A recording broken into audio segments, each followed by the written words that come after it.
ರೇಣುಕಾಸ್ವಾಮಿ ಕೊಲೆ ಪ್ರಕರಣದ ವಿಚಾರಣೆಗೆ ಸಂಬಂಧಪಟ್ಟ ಹಾಗೆ ನಟ ದರ್ಶನ್ ತಮ್ಮ ರಿಟ್ ಅರ್ಜಿಯಲ್ಲಿ ಬೇಸರವನ್ನ ವ್ಯಕ್ತಪಡಿಸಿದ್ದಾರೆ. 262 ಸಾಕ್ಷಿಗಳ ವಿಚಾರಣೆ ಆಗಬೇಕು ಅಂತ ಹೇಳಿ ಆರೋಪ ಪಟ್ಟಿಯನ್ನ ಸಲ್ಲಿಕೆ ಮಾಡಲಾಗಿದೆ. ಆದರೆ ಕಳೆದ 5 ತಿಂಗಳಿನಿಂದ ವಿಚಾರಣೆ ಆರಂಭ ಆಗಿದ್ದು ಯಾವಾಗ? ಟ್ರಯಲ್ ಆರಂಭ ಆಗಿದ್ದು 2025ರ ನವೆಂಬರ್ ತಿಂಗಳಿನಲ್ಲಿ.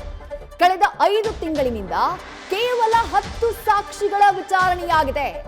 ನೀವು ಡೈರೆಕ್ಷನ್ ಅನ್ನ ಕೊಟ್ರಿ 6 ತಿಂಗಳ ಒಳಗಾಗಿ ಪ್ರಕರಣದ ಟ್ರಯಲ್ ಮುಗಿಬೇಕು ಅಂತ ಹೇಳಿ.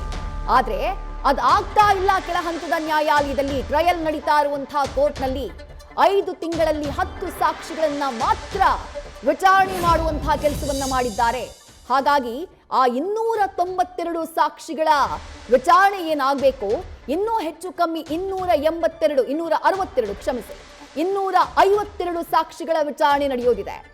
ಆ ವಿಚಾರಣೆ ಸದ್ಯಕ್ಕೆ ಮುಗಿಯುವಂತಹ ಯಾವುದೇ ಲಕ್ಷಣಗಳು ಕಾಣಿಸ್ತಾ ಇಲ್ಲ.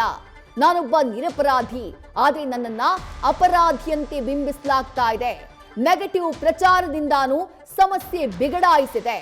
ಆದಷ್ಟು ಬೇಗ ಸಾಕ್ಷಿಗಳ ವಿಚಾರಣೆ ಆಗಬೇಕು ಅಂತ ಹೇಳಿ ತಾವು ಸಲ್ಲಿಸಿರುವಂತಹ ರಿಟ್ ಅರ್ಜಿಯಲ್ಲಿ ನಟ ದರ್ಶನ್ ಮನವಿಯನ್ನ ಮಾಡಿಕೊಂಡಿದ್ದಾರೆ.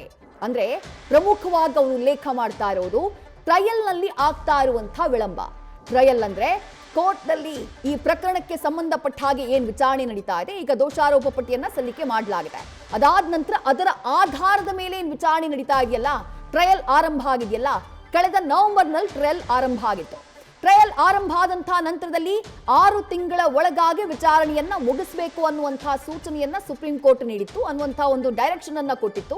ಹಾಗಾಗ್ತಾ ಇಲ್ಲ ಅನ್ನುವಂತಹ ಕಳವಳವನ್ನ ಈ ರಿಟ್ ಅರ್ಜಿಯಲ್ಲಿ ಸಲ್ಲಿಕೆ ಮಾಡಲಾಗಿದೆ. ಏನ್ ಹೇಳಿದ್ದಾರೆ ನಟ ದರ್ಶನ್? ನಾನು ಆಗ್ಲೇ ಉಲ್ಲೇಖ ಮಾಡಿದ ಹಾಗೆ ಟ್ರಯಲ್ ಆರಂಭ ಆಗಿ 5 ತಿಂಗಳಾಯಿತು. ಈ 5 ತಿಂಗಳಲ್ಲಿ ಕೇವಲ 10 ಸಾಕ್ಷಿಗಳ ವಿಚಾರಣೆ ಮಾಡಲಾಗಿದೆ. ಪ್ರಕರಣದಲ್ಲಿ ಒಟ್ಟು 262 ಸಾಕ್ಷಿಗಳಿದ್ದಾವೆ. ಹಾಗಾಗಿ ಈ ಕೇಸ್ನ ವಿಚಾರಣೆಯನ್ನ ವಿಳಂಬ ಮಾಡಲಾಗ್ತಾ ಇದೆ. ನೆಗೆಟಿವ್ ಪ್ರಚಾರವನ್ನ ಮಾಡಲಾಗ್ತಾ ಇದೆ. ಇದರಿಂದ ಸಮಸ್ಯೆ ಇನ್ನಷ್ಟು ಬಿಗಡಾಯಿಸ್ತಾ ಇದೆ. ನಾನೊಬ್ಬ ನಿರಪರಾಧಿ, ಆದ್ರೆ ನನ್ನನ್ನ ಅಪರಾಧಿಯಂತೆ ನೋಡ್ಲಾಗ್ತಾ ಇದೆ ಅಂತ ಹೇಳಿ ನಟ ದರ್ಶನ್ ತಾವು ಸುಪ್ರೀಂ ಕೋರ್ಟ್ಗೆ ಸಲ್ಲಿಸಿರುವಂತಹ ರಿಟ್ ಅರ್ಜಿಯಲ್ಲಿ ಉಲ್ಲೇಖ ಮಾಡಿದ್ದಾರೆ. ಈ ರಿಟ್ ಅರ್ಜಿ ನಾಳೆ ಸುಪ್ರೀಂ ಕೋರ್ಟ್ನಲ್ಲಿ ವಿಚಾರಣೆಗೆ ಬರ್ತಾ ಇದೆ. ನಾಳೆ ವಿಚಾರಣೆಗೆ ಬರುತ್ತೆ ಅಂದ್ರೆ ನಾಳೆ ತೀರ್ಪು ಬರುತ್ತೆ ಅಂತಲ್ಲ. ವಿಚಾರಣೆ ಇನ್ನು ಹಲವು ಸೆಷನ್ಗಳಲ್ಲಿ ಆಗಬಹುದು. ಬಟ್ ನಾಳೆಯಿಂದ ಅರ್ಜಿ ವಿಚಾರಣೆ ಆರಂಭ ಆಗ್ತಾ ಇದೆ.